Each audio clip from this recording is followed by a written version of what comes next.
একটু অপেক্ষা করুন, নিশ্চয়ই দেখবেন। দায়িত্ব যেহেতু পেয়েছি, ইনশাল্লাহ অনেক চমক রয়েছে, শুরু হবে কয়েকদিনের মধ্যেই। এক শব্দে বলতে গেলে ইন্টারন্যাশনাল স্ট্যান্ডার্ড শিক্ষা ব্যবস্থা প্রবর্তন করা। We are living in a global village. এটা গ্লোবাল কম্পিটিটিভনেস আমাদের শিক্ষা ব্যবস্থা আসতে হবে। It's no longer a local commodity, it's international commodity. আমাদের ফোর্থ জেনারেশন ইন্ডাস্ট্রিয়ালাইজেশনে আমাদের nano technology, artificial intelligence, biotech এগুলি গুরুত্ব দিতে হবে।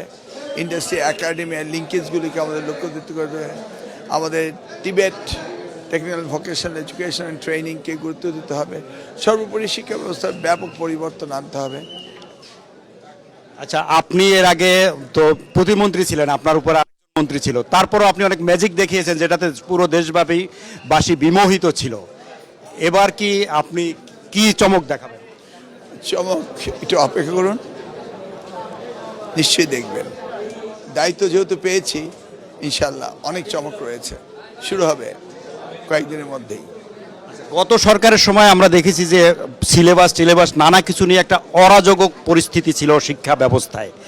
আপনি কি সিলেবাসে পরিবর্তন আনবেন না কি ধরনের পরিবর্তন? ব্যাপক পরিবর্তন আমরা দেখেছি যে ধস নেমেছে শিক্ষা ব্যবস্থায়, এটাকে ব্যাপক পরিবর্তন আনতে হবে। এক কথায় বললাম না, ইটস ইন্টারন্যাশনাল কমিউনিটি। এটাকে আমাদের ইন্টারন্যাশনাল স্ট্যান্ডার্ডাইজেশন করতে হবে, এর কোনো বিকল্প নাই।